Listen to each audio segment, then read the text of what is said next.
오늘 말씀 누가복음 14장 15절로부터 24절까지 함께 봉독하도록 하겠습니다. 함께 먹는 사람 중에 하나가 이 말을 듣고 이르되 무릇 하나님의 나라에서 떡을 먹는 자는 복되도다 하니 이르시되 어떤 사람이 큰 잔치를 베풀고 많은 사람을 청하였더니 잔치할 시각에 그 청하였던 자들에게 종을 보내어 이르되 오소서 모든 것이 준비되었나이다 하매 다 일치하게 사양하여 한 사람은 이르되 나는 밭을 샀으며 아무래도 나가 보아야 하겠으니 청컨대 나를 양해하도록 가라 하고 또 한 사람은 이르되 나는 소 5겨리를 샀음에 시험하러 가니 청컨대 나를 양해하도록 가라 하고 또 한 사람은 이르되 나는 장가 들었으니 그러므로 가지 못하겠노라 하는지라 종이 돌아와 주인에게 그대로 고하니 이에 집주인이 노하여 그 종에게 이르되 빨리 시내의 거리와 골목으로 나가서 가난한 자들과 몸 불편한 자들과 맹인들과 저는 자들을 데려오라 하니라. 종이 이르되 주인이여 명하신 대로 하였으되 아직도 자리가 있나이다.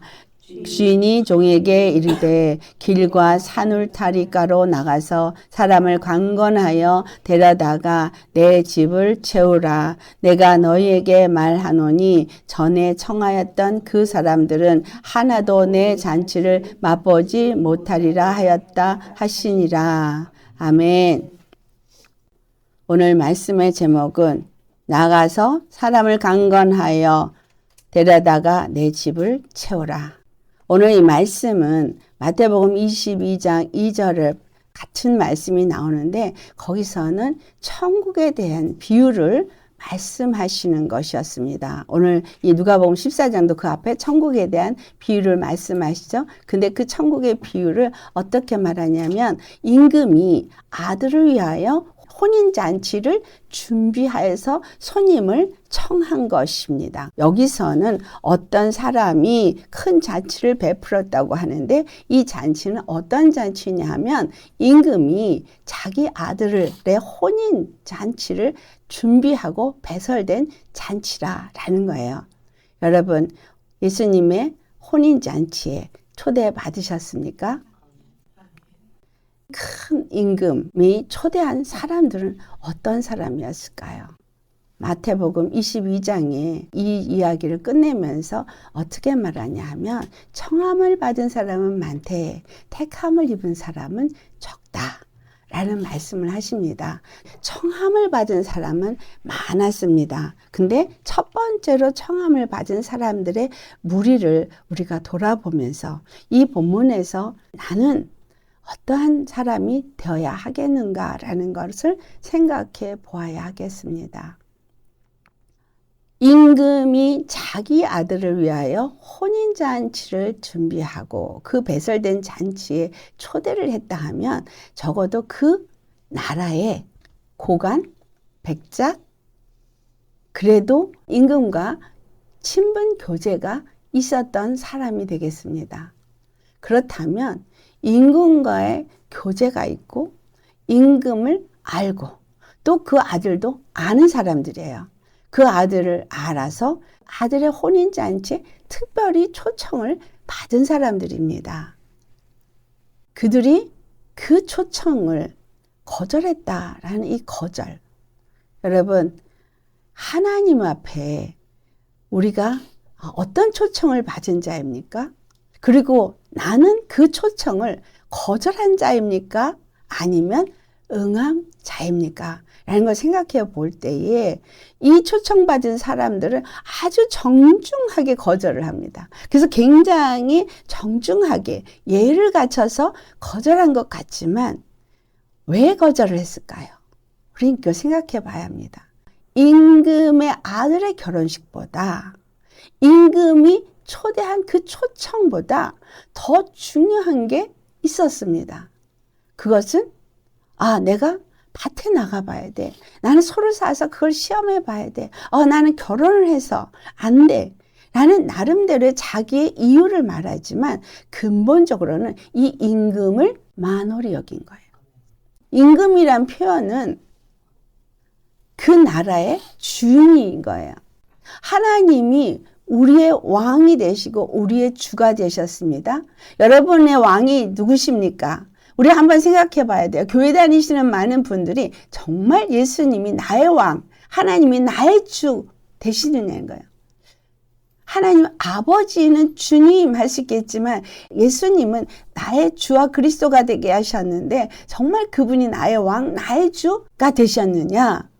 여기부터 생각을 해보셔야 돼요. 그분이 나의 왕, 나의 주고 나의 임금이면 나를 통치하고 나를 다스리는 분이고 또 구약에 나타난 왕과 백성의 관계를 우리에게 어떤 식으로 표현되고 있냐 하면 왕은 백성을 항상 보호해야 되고 모든 것을 다 공급해야 되는 게 왕이에요. 그래서 시편이 왕과 백성의 관계를 나타내고 있는데 거기서 두 가지 표현하고 있는 게 뭐냐? 나의 왕, 나의 주는 나의 프로바이더다. 나의 모든 것을 다 제공하시는 분이시다. 이걸 말하고 두 번째는 그분은 나의 단 한 분 프로텍트. 나를 보호하시고 나를 지키시는 분이시다. 이게 그 이스라엘 사람들의 문화 속에서 왕과 백성의 관계예요. 그래서 전쟁에 나가면 항상 누가 먼저 나가야 돼요? 왕이 앞서서 나갑니다. 그리고 왕이 이겨야 그 전쟁에서 이기게 되는 것이고 왕의 목을 쳐서 왕을 잡을 때 지면은 그 백성들이 아직도 많이 남아있는데 왕이 죽었다고 해서 전쟁을 끝내버린다는 거예요. 백성들 간에 군인들 간에 서로 싸우는 게 아니라 왕만 죽으면 그냥 끝나요. 그래서 전쟁의 초점은 왕을 죽이는데 초점이 맞춰져 있습니다. 그렇다면 왕이 있을 때의 백성이 있는 것이고 군대가 있는 거라는 거예요. 왕이 그렇게 귀한 그 자리에 있습니다. 그 말씀을 생각하면 우리가 바로 예수님이 우리의 왕이시고 하나님이 우리의 왕이고 우리의 주가 되셔서 우리의 보호자고 우리의 모든 것을 공급하시는 하나님으로 우리는 믿어야 되는 거죠.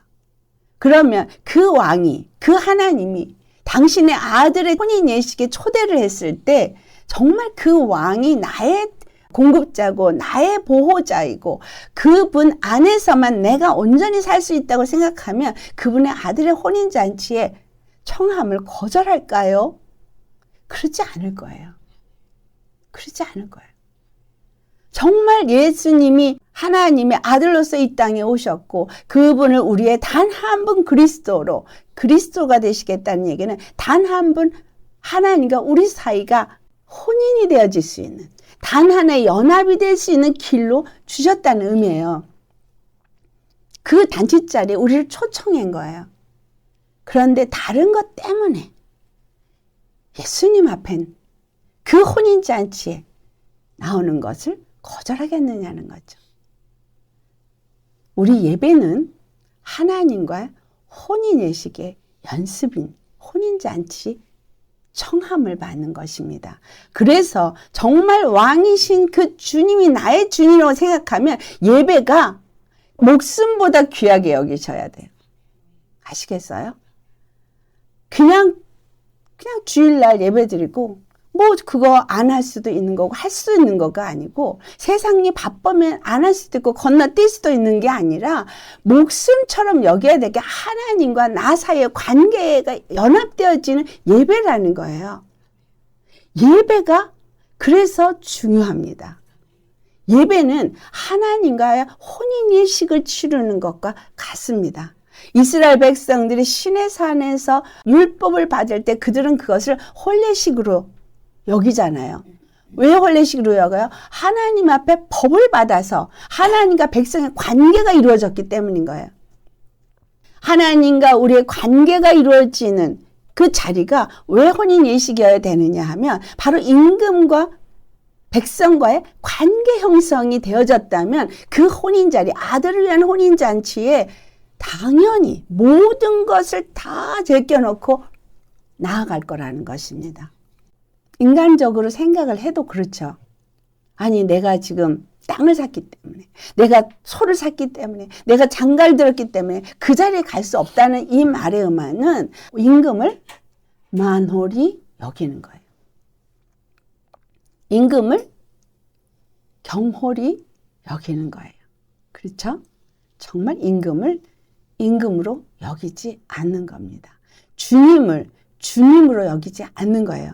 그분을 떠나서는 나는 살 수 없어요. 그분을 떠나서는 나는 그냥 죽은 자예요. 여러분, 예수님의 그 피가 없이는 여러분은 죽은 자예요. 예수님의 생명이 없이는 죽은 자예요. 주님의 말씀이 없으면 나는 살 수가 없는 자입니다. 기도라는 것을 호흡으로 표현하는 것은 하나님과의 교통이 기도의 시간이 없으면 나는 숨이 끊어진 자라는 거예요. 그럴 만큼 우리가 주님 앞에 말씀과 기도의 삶을 사는, 이 예배의 삶을 사는 게 가장 중요하고 귀한 것이라는 거예요. 하나님은 예수 그리스도의 십자가를 통해서 바로 이 혼인 예식에 우리를 청한 겁니다. 시내산에서 율법을 이스라엘에게 주신 것은 이 율법으로 말미암아 무엇을 깨닫게 하는 거예요? 하나님이 누구신가를 깨닫게 하는 거예요. 하나님의 백성의 의무를 깨닫게 한 거예요. 근데 율법은 두 가지를 말하고 있거든요. 하나는 하라, 하나는 하지 말라. 그 얘기는 어떤 것이 정한 것이냐, 어떤 것이 부정한 것이냐, 이걸 가르쳐 주는 거예요. 그러니까 정한 길을 따라서 행하고 부정한 길을 따라서 행하지 말라. 이게 율법이에요. 그러면 하나님이 정한 의가 율법이란 얘기예요. 왜냐하면 우리는 무엇이 의고 무엇이 불의인지를 모르기 때문에.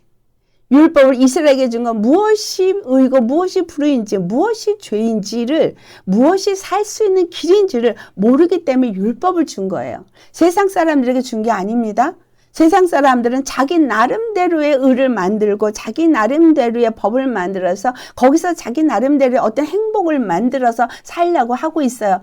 이스라엘을 택해서 하나님이 뭘 가르쳐 준 거예요? 진정한 의와 불의의 재판관은 하나님이시라는 걸 가르쳐 주기 위해서 율법을 주신 겁니다. 진정한 의와 불의가 이것은 의야, 이것은 불의야 라고 재판하시는 이는 한 분 하나님이시라는 거예요. 이것이 정한 것이고 이것이 불의한 거라고 한 분 하나님만이 판단하실 수 있는 분이라는 거예요. 이 땅의 죄인들은 자기네들이 아무리 의롭다라고 해도 자기네 나름대로의 의로운 거지 하나님 앞에서는 불의입니다. 그래서 무엇이 의고 무엇이 불의인지를 가르쳐주는 그 율법은 하나님이 정한 것이 의고 하나님이 정한 것이 단 하나의 생명의 길이라는 거예요. 그 말의 의미는 하나님만이 판단하시는 분이요, 하나님만이 너에게 의를 줄 수 있는 분이고 또한 불의에서 건질 수 있는 단 한 분이라는 것을 가르쳐 준 것입니다. 아니, 왜 그래야 돼요? 하나님 교만하십니다. 왜 하나님만이 의로우십니까? 왜 하나님만 옳으십니까? 우리도 옳을 수 있습니다. 그렇게 말해요.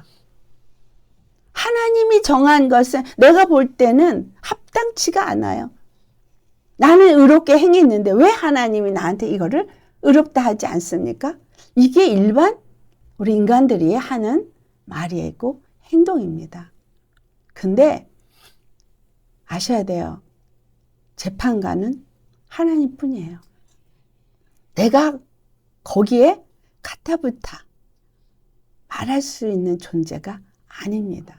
하나님이 정한 법이, 율법 앞에 이스라엘은 아무 핑계할 수가 없어요.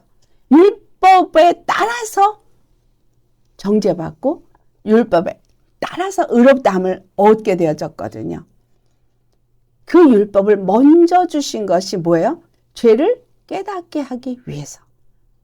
정의와 불의가 무엇인지를 가르쳐주고 사람들에게 그 불의를 깨닫게 하기 위해서 주셨다는 거죠. 근데 율법을 지키라고 준 게 아니라 율법을 누가 줬다? 하나님이 주셨다. 그래서 그 법을 주신 이가 그걸 판단하실 이고, 그 법을 주신 이가 너희들을 그 의롭게 하시는 이고, 그리고 너희들에게 바로 구원을 주시는 생명의 주다. 이거 가르쳐 주기 위해서. 그래서 이 혼인 예식은 바로 우리를 거룩하게 하고 의롭게 하고 생명을 얻게 하고 죄에서 벗어나게 하는 것을 가르쳐 주는 것이 혼인 예식인 거예요. 예배는 그래서 메시지가 어떤 게 나와야 돼요? 하나님이 주 되신 것과 그가 우리를 거룩하게 하기 위해서 받으시는 예물이 무엇인지, 그 예물은 하나님이 정한 예물인 거였었어요. 그렇죠? 그래서 이스라엘에게 나올 때는 무엇을 가져로 딱 정해주셨죠. 자기 임의로 갖고 나올 수가 없었어요. 딱 정해주셨어요. 근데 그 정한 게 누구예요? 그 모든 제물을 정해주신 걸 신약에 와보니 단 한 분 예수 그리스도구나.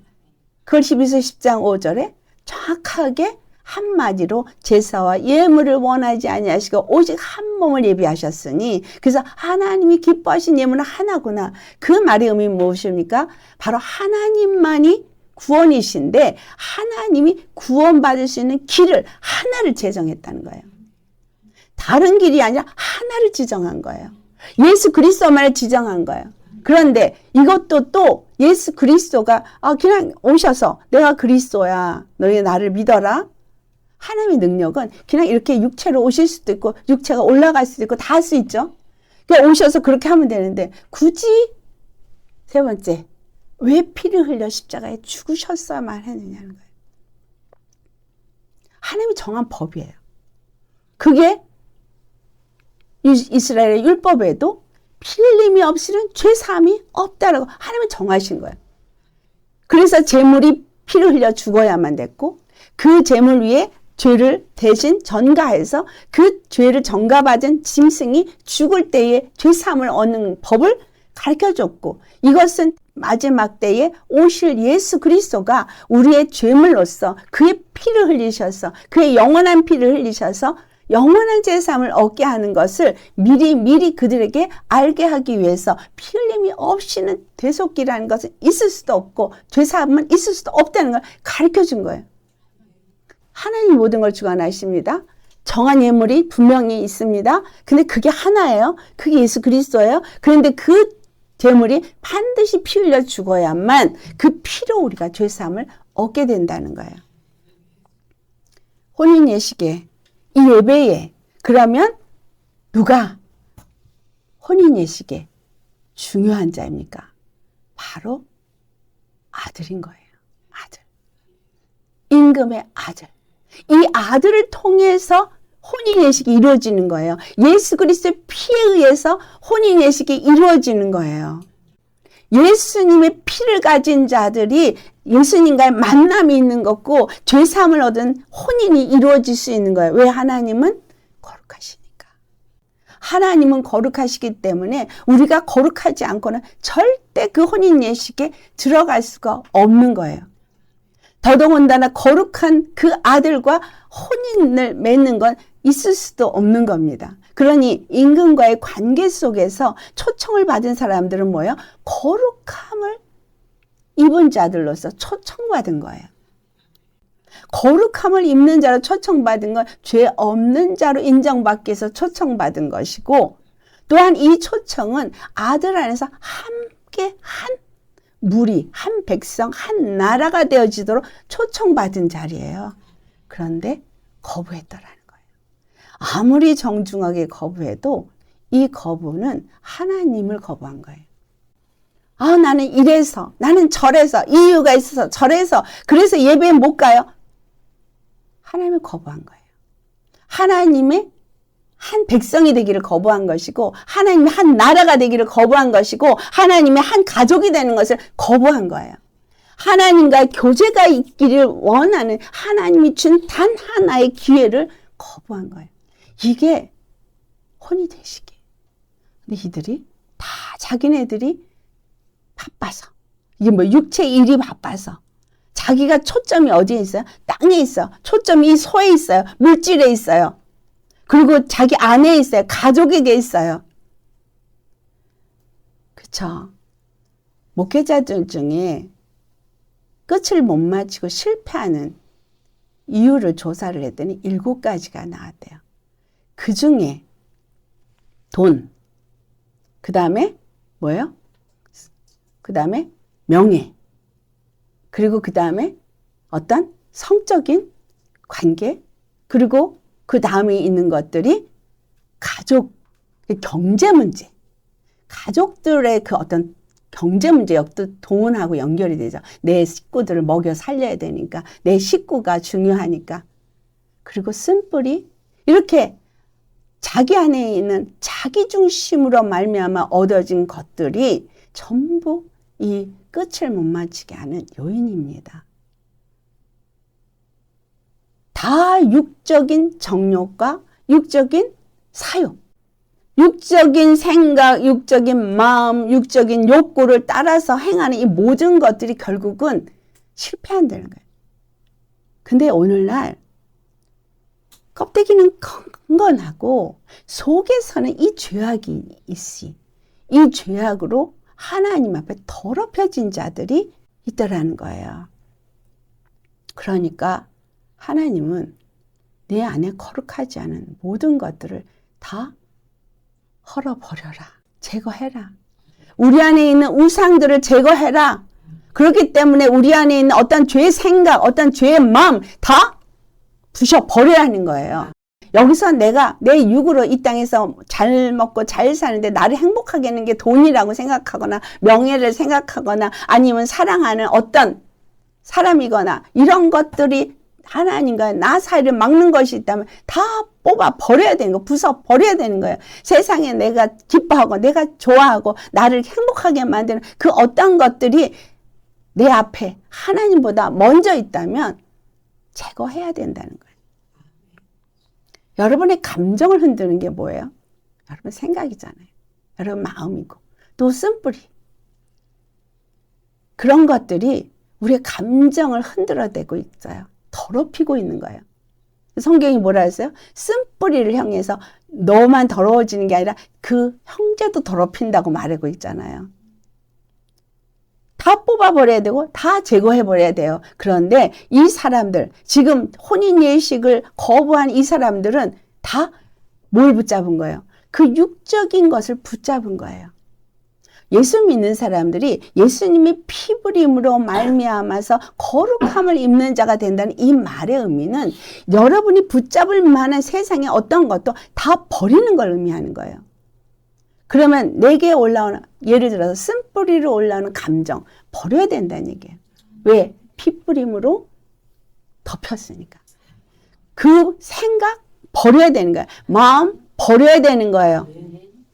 욕구 버려야 되는 거예요. 주님이 우리에게 뭔가를 뺏으려는 게 아니라 주기 위해서인 거예요. 임금과의 더 친밀한 교제를 갖고 임금과의 더 끈적끈적한 관계를 갖기 위해서 주시기 위한 거예요. 하나님은 모든 것을 가지시고 모든 것을 아신 전능하신 하나님이십니다. 신명기 6장 4절이 이스라엘 사람들한테 굉장히 중요한 말씀이에요. 그래서 그거를 너희의 미간에 붙이고 손목에 해고 문설주에 그걸 붙이고 또 밥그릇 뚜껑에도 그것이 있게 하고 밥그릇 뚜껑에는 쉐마가 있고 옷깃에도 술을 다르고 그걸 기억하게 합니다. 그게 뭔데요? 여호와 하나님 그의 말을 들으라. 그렇죠? 쉐마 들으라. 그러면서 하는 말은 그분은 너의 전능하신 너의 여호와다.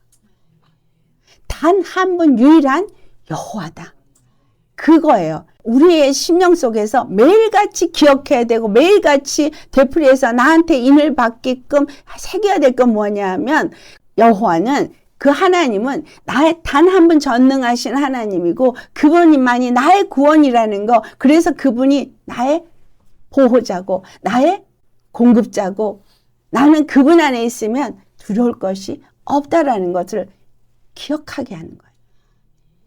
그래서 쉐마라고 말하는 이게 그분이 나의 주다. 그분이 나의 구원주다.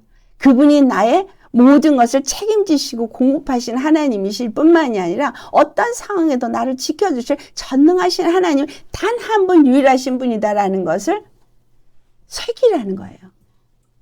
이스라엘 사람들은 그 쉐마를 외치고 있고 신명기 6장 4절의 말씀을 둘둘둘둘 말아서 넣어가지고 이마에 묶고 손목에 묶고 문 설주에 붙이고 별일을 다 하지만 잔치자리 초대에 거부한 자들처럼 여긴다는 거예요.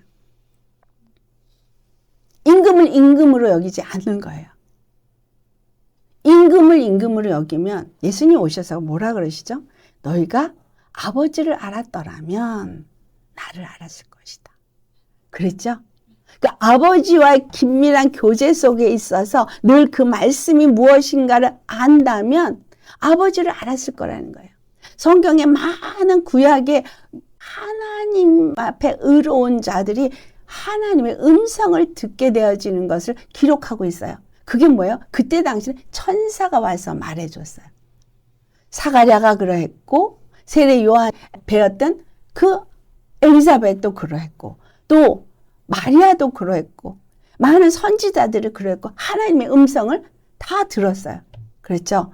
하나님의 영이 와서 천사가 와서 했어요. 그렇다면 신약에 있는 우리도 하나님의 영이 우리에게 주는 말씀을 늘 듣는 자가 되어야 합니다. 교제를 어떻게 해요? 기도로, 말씀으로, 말씀과 기도로 교제하면서 성령의 음성을 들어야 하는 거예요. 성령의 음성을 듣지 않으면 내가 복음 나오고 내가 잘못된 깨달음으로 잘못된 길을 향하게 됩니다. 이 교제가 온전해지면 이 말씀이 하나님께로부터 왔는지 아닌지를 구별합니다. 그런데 하나님께로 오지 않은 말씀을 선포하는데 그게 좋다고 아멘 아멘 하고 있는 성도들. 말씀과 기도의 삶을 안 살기 때문에 그 말씀이 하나님께로부터 왔는지 사람의 교훈인지 알지 못해서 분별하지 못해서 아멘 아멘 한다는 거예요. 너무너무 두려워. 자신을 돌아보고 깨달아 알아야 합니다. 임금의 초청이 왔는데 그 임금의 초청을 거절했어요. 예수님이 오셔서 나를 보내신 이가 나와 함께 있어서 내가 말하는 것이 아니라 내 안에서 말한다. 나는 아버지께 들은 것을 말한다 해도 바리새인들과 그 서기관들 듣지 않았어요. 나는 성경을 잘 알아. 난 율법을 너무 잘 알아. 나는 율법대로 행하고 있어. 자기 스스로가 의로워서 예수님의 말을 듣지 않았어요. 여러분, 예수님의 말씀을 듣는 자들을 향해서 뭐라 그랬어요?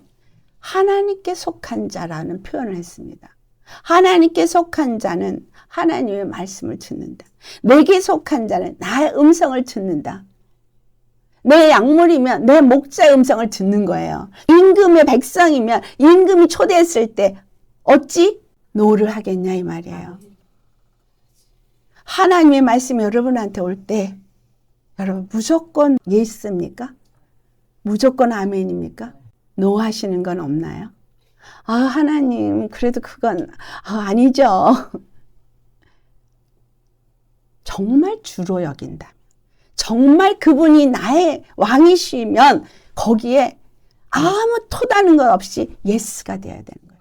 내 행동, 내 노력으로 어떤 걸 하면서 하나님을 기쁘시게 한다고 해서 사역이라는 이름으로 교회에서 열심을 내는 사람들 하나님이 정말 원하시는 것이 그것인가 한번 생각해 보셔야 합니다. 하나님이 정말 나는 너에게 이걸 원해. 그런데 내가 딴짓을 하고 있으면 내가 아무리 해도 아닌 거예요. 그 말씀이 고린도서 13장에 어떻게 표현하고 있어요? 내 몸을 불사르고 내어줄지라도 사랑이 없으면 내게 아무 유익이 없다. 모든 지식을 알고 모든 하나님의 은사를 행해도 사랑이 없으면 아무 유익이 없다. 분명하게 말하고 있어요. 방언을 말하는 게 뭐라고 했어요? 울리는 꽹과리, 소리나는 구리, 의미가 없는 소리가 된다는 거예요. 하나님의 사랑을 알고 내 마음이 그분을 사랑해서 그 말씀이 어떠하든지 그 말씀이 그러한가 해서 그 앞에 순종하는 사람이 하나님을 아는 사람인 거예요. 그 말씀을 듣는 사람이 하나님께 속한 사람인 거예요. 내 마음에 다른 것이 주인이 있고 나를 기뻐하는 게 있어서 여기까지. 주님 나는 여기까지. 내가 딱 라인을 정해. 여기까지만 할게요. 여기까지만 할 테니까 주님 그냥 그렇게 아세요? 나는 이거 이상은 못합니다. 자기네들이 정해요. 이 사람들이 그런 사람들인 거예요. 초대해 주신 건 너무너무 감사합니다. 근데 나는 지금 내 일이 바빠서 여기까지. 네, 초대해 주신 건 감사하지만 양해해 주세요. 그렇게 신앙생활 하는 분이 너무너무 많습니다. 자기 기준, 자기 생각, 자기 판단, 자기 마음이 원하는 대로 선을 긋고 거기서 사랑이시니까 이해해 주시지 하는 거. 여기 보세요. 뭐라 그래요? 아니라 그러잖아요. 저들은 내 잔치 자리에 절대 들어올 수 없다예요. 지금 주님이 양과 염소를 가르는 때라고 말씀드렸어요. 노아의 때와 같다 그랬어요. 노아가 행한 것이 뭐예요? 초청이었어요. 혼인 예식의 초청이었어요. 그건 다른 말하면 심판이 올 때 구원받아라는 소리였었어요. 지금 이 혼인 예식이 그냥 띵까띵까 먹고 노는 자리에 그냥 와라 그러니까 나 띵까띵까 먹고 노는 시간 없어요. 지금 바쁘게 일해야 돼요. 그런 얘기가 아니라는 거예요. 심판과 구원이 정해지는 자리인 거예요. 내가 오늘 목소리를 듣고 예수님 앞에 내 모든 것을 드리면 나오는 자면 그는 혼인예식에 초청받은 대로 그대로 나와서 그는 구원에 이르는 자이고, 만약에 그것을 노하는 사람은 바로 노아 홍수 때에 나와서 함께 방주를 짓잘 때 노한 사람은 다 심판받은 자인 것을 우리 앞에 보여주고 있습니다. 여러분, 지금은 노아 홍수 때, 홍수 전에 노아 방주를 지어야 될 때인 거예요. 교회가 세워져야 될 때인 거예요. 합심해서 연합되어야 될 때인 거예요. 예수님과 연합되어지는 혼인 예식이 준비되어져야 되는 때인 거예요. 혼인 예식은 반드시 이루어집니다. 어느 날. 근데 그날을 우리가 몰라요. 그러면 초대받은 그 자리에서 뭐 하고 있으라는 거예요? 주신 양식. 임금이 준비하고 배설한 이 떡을 먹으면서 잔을 마시면서 즐거워하고 기뻐하고 임금과 함께하는 자리를 하라는 거예요.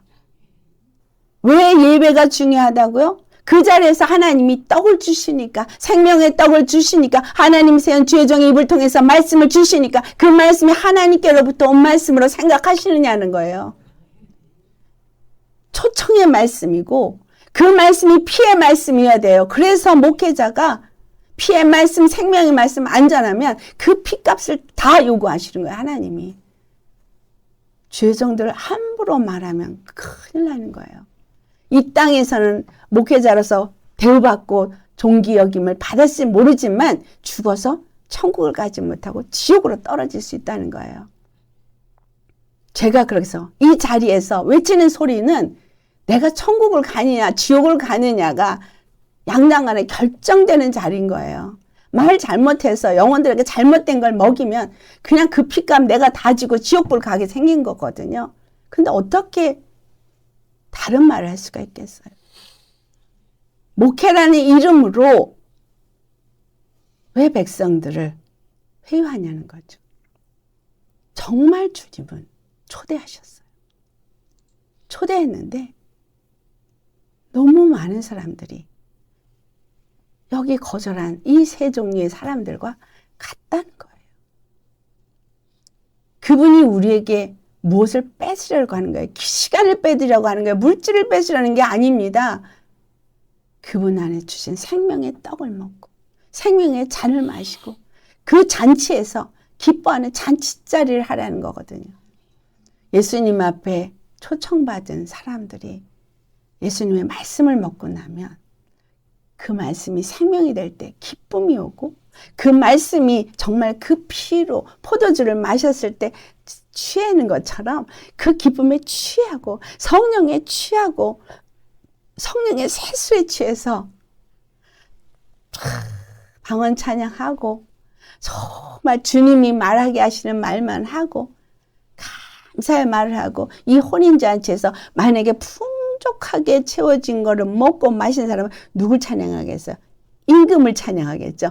임금을 찬송하겠죠. 아, 당신이 이제는 아들을 장가 보낼 때가 되었으니 이렇게 훌륭한 간치자를 배설했으니 배가 불러서 너무 기뻐서 임금에게 칭송하지 않겠냐는 거예요.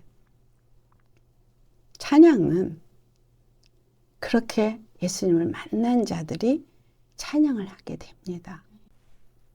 어떤 자들이 그 다음에 초청을 받아요. 길에 나가서 이들이 안 온다니까 그래? 가서 다 불러와. 누굴 불러와요?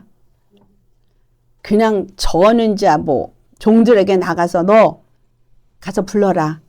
근데 여기 보니 전부 가난한 자, 몸 불편한 자, 맹인, 소경들, 저는 자들 데려라.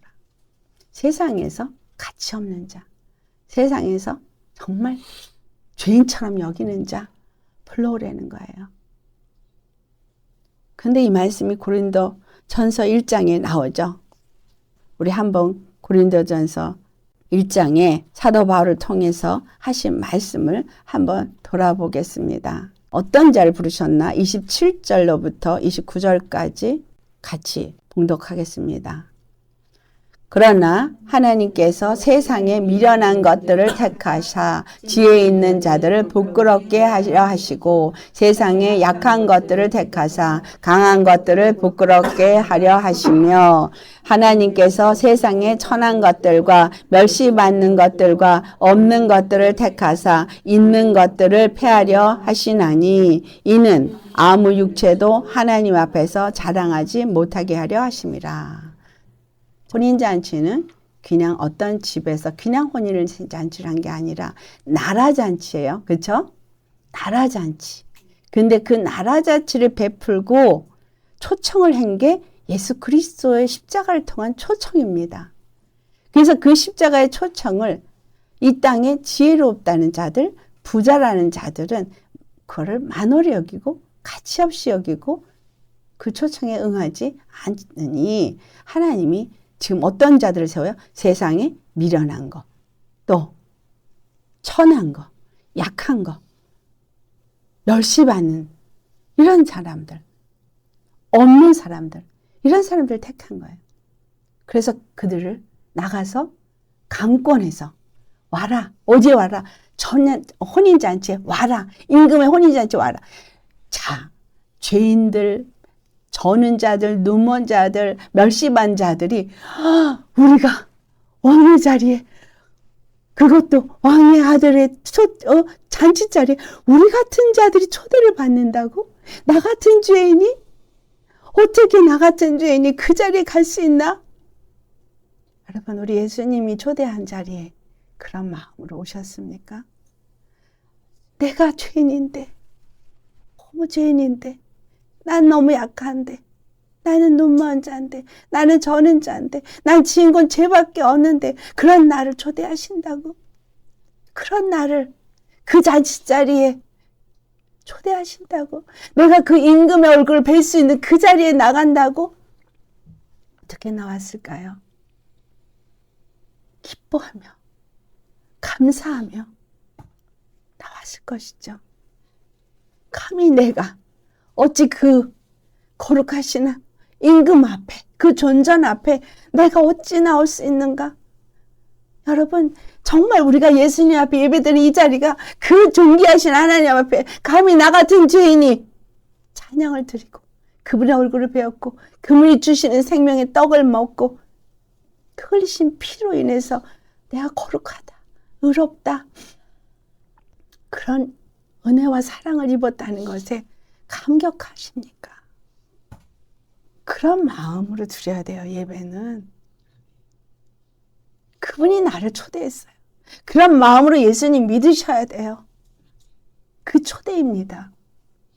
나같이 약하고, 나같이 부족하고, 나같이 멸시받고, 나같이 천대받고, 보잘것 없는데, 눈먼 소경인데, 다리 저는 절름발인데, 세상에서 멸시받는 자인데, 근데 너무 자기들이 잘났기 때문에 이 초청을 가치 없이 여기는 거예요. 죄인들은 그렇지 않았어요. 예수님 앞에 나온 사람들이 누구였어요? 세리, 창녀, 가늠하다 잡혀온 여인, 시집을 5번 가도 남편은 사랑과 그 보호하심을 받지 못한 여인. 귀신이 7귀신이 들려가지고 세상에 사는 게 사는 것 같지 않은 여인. 그런 사람들이었어요. 죄인 취급받는 세리. 그렇죠? 이런 사람들이 예수님께 나왔어요. 그러니까 예수님은 나는 죄인을 부르러 왔다 하시죠. 우리가 너무 똑똑하고 너무 나름 잘났고 너무 세상에서 내가 괜찮은 사람이야 생각하니까 예수님의 초청을 얼마나 귀하게 여기느냐. 그렇게 못하고 있다는 겁니다. 이 초청은 영원한 구원에 이르는 초청입니다. 의롭다함을 얻게 하는 초청입니다. 하나님의 아들과 정원하게 하는 초청입니다. 영원한 하나님의 어린 양의 신부가 되는 초청인 거예요. 이 초청에 감사하십니까? 그래서 요한복음 6장 27절에 예수님께서 뭐라고 말씀하세요? 썩을 것을 위해서 일하지 말라. 영생하도록 있을 양식을 위해서 일하라. 너희들이 구하는 육체의 것들은 썩을 것이야. 그거는 얼마 지나면 없어질 것이야.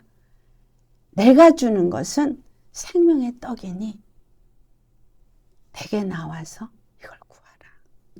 이사야서 55장을 한번 보시겠어요? 1절로부터 3절까지만 봉독하도록 하겠습니다.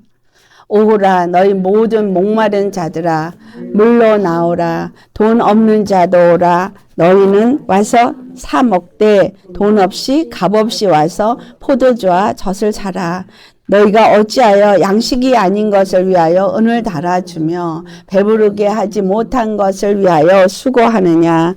내게 듣고 들을지어다. 그리하면 너희가 좋은 것을 먹을 것이며 너희 자신들이 기름진 것으로 즐거움을 얻으리라. 너희는 귀를 기울이고 내게 나와 들으라. 그리하면 너희의 영혼이 살리라. 내가 너희를 위하여 영원한 언약을 맺으리니 곧 다윗에게 허락한 확실한 은혜이니라.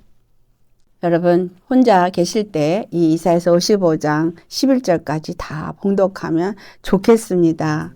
하나님의 음성을 들으신다면 여기서 간곡하게 얘기하시는 말씀, 주님은 2번이나 간곡하게 하시는 말씀이 뭐예요? 너희는 귀를 기울여 들으라예요. 내 귀로 나와 들으라예요. 성령의 음성을 들으라예요. 귀 있는 자들아 들으라 했어요. 그렇죠? 계시록 2장 3장에 7 교회를 향해서 계속해서 하신 말씀은 성령이 교회들에게 하는 음성을 들으라. 들을 길을 가지라. 왜 하나님의 음성을 듣고 예수 그리스도를 통해 주신 음성을 들어야 너희가 내게 속한 자이기 때문이다. 그런데 계시록 22장에 이제 마지막에 끝나면서 끝에 27절에 그 얘기를 또 하십니다. 이 계시록을 끝내면서 얘기하시는 거예요. 이 계시록은 되어질 일을 기록한 것이고 이 되어질 일을 기록하신 하나님이 말씀하셔요.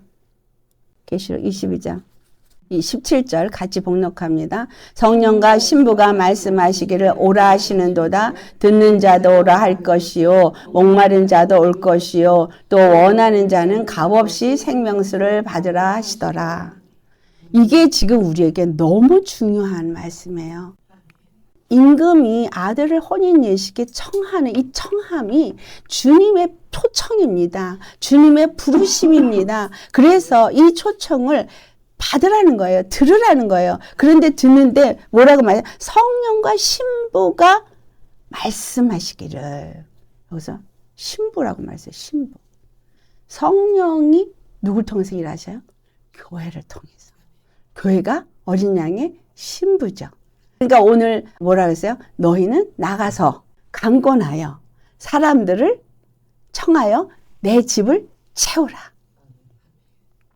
교회를 세우라죠. 그리스도의 몸된 교회를 세우라. 노아 방주를 지으라.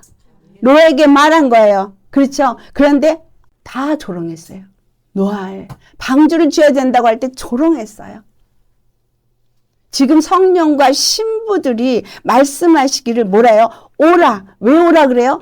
노아 방주를 지어야 되니까 오라는 거예요. 세워야 된다는 거예요. 그리고 들으면 오라요. 듣는 자는 와라. 귀 있는 자는 와라. 성령이 하는 소리를 들었느냐? 그런 신부가 되었느냐? 그런 그리스도의 교회가 되었느냐? 와라. 어디로 와라? 예수 그리스도 안으로 들어와라요.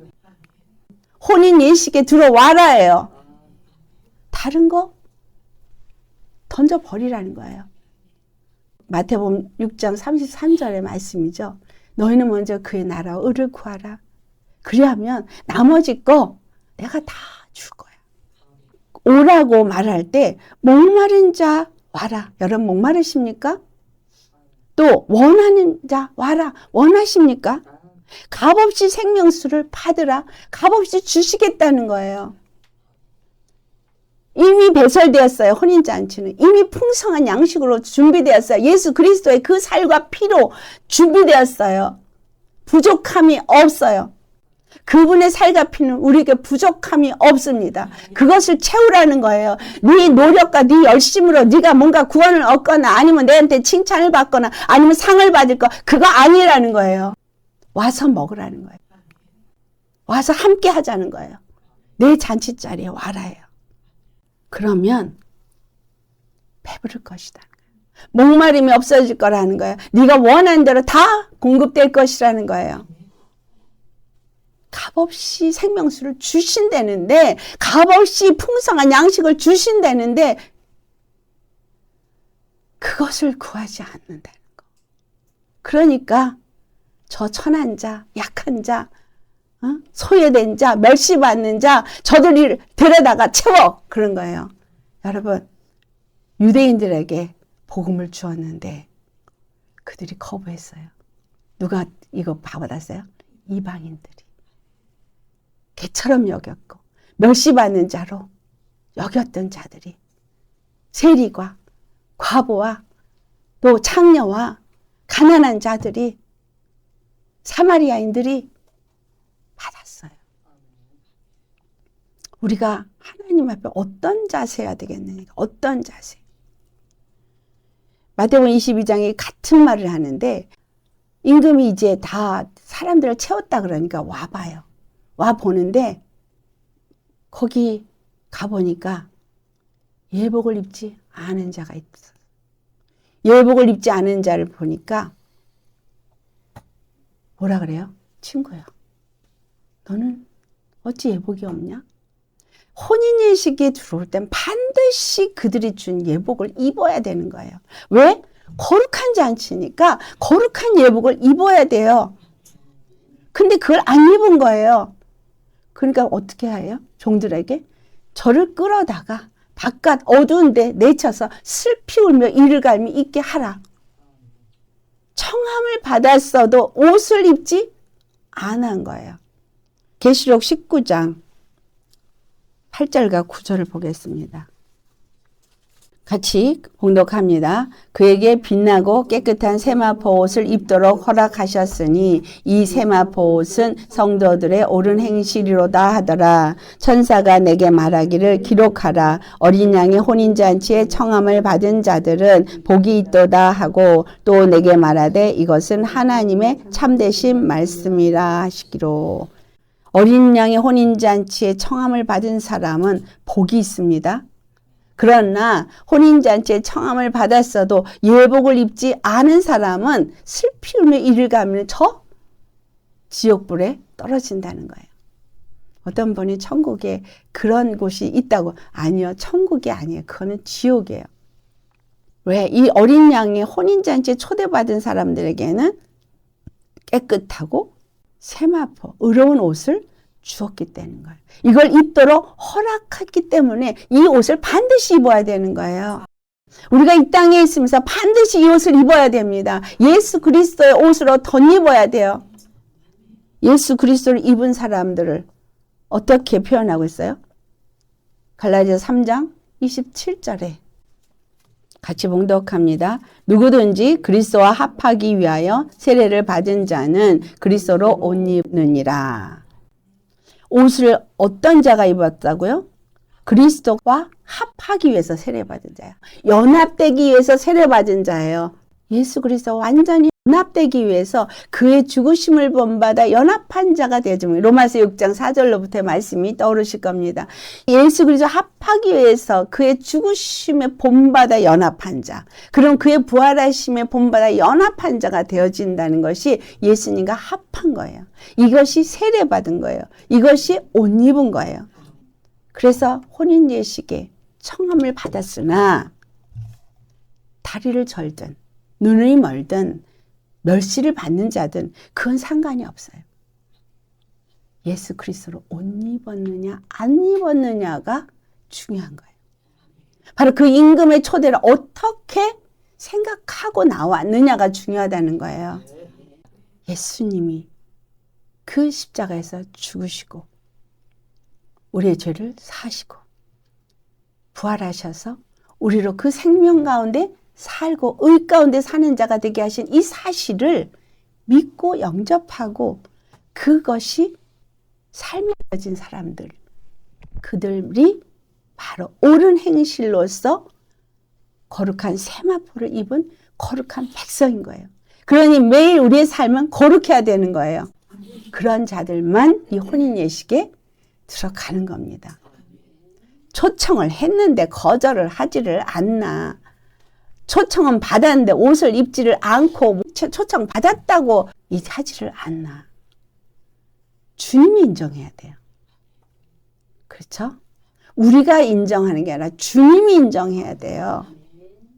그러면 우리는 그의 음성을 듣고 그의 말씀을 따라 순종하는 자인 거예요.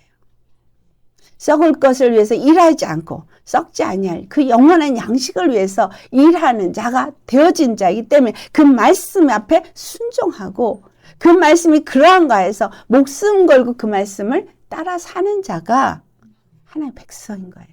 임금의 말을 그만큼 귀하게 받고 철저하게 순종하는 사람이 바로 그 음성을 듣고 그에게 속한 자가 되는 것입니다.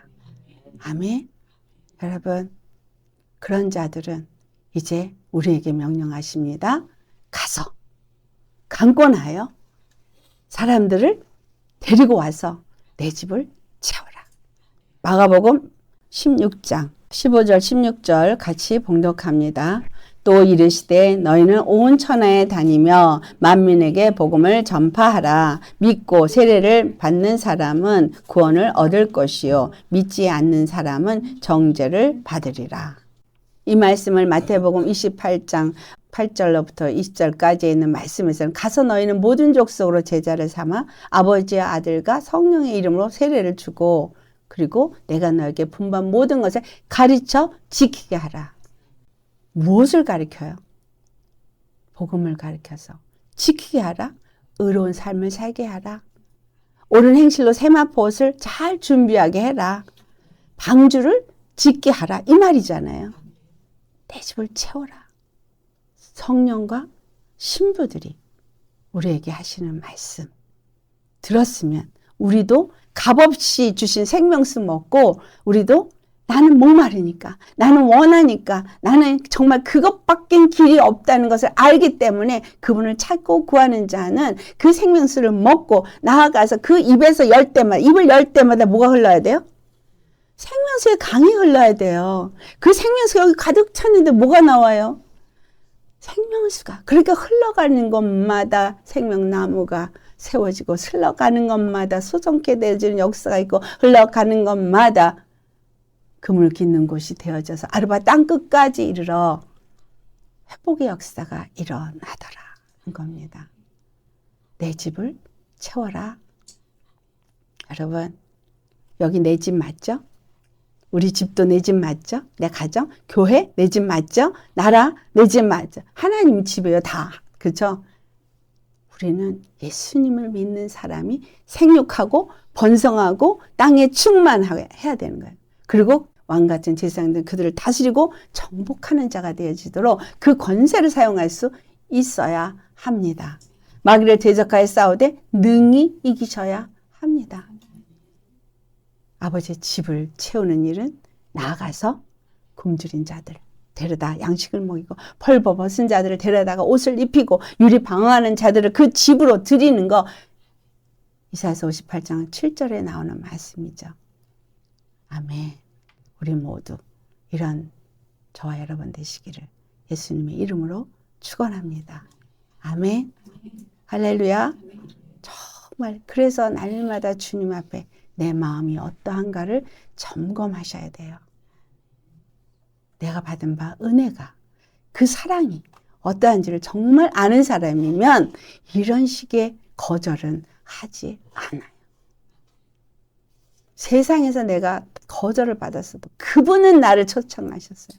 그럼 다 얻은 거예요. 우리 말씀 생각하면서 다 같이 기도하시겠습니다.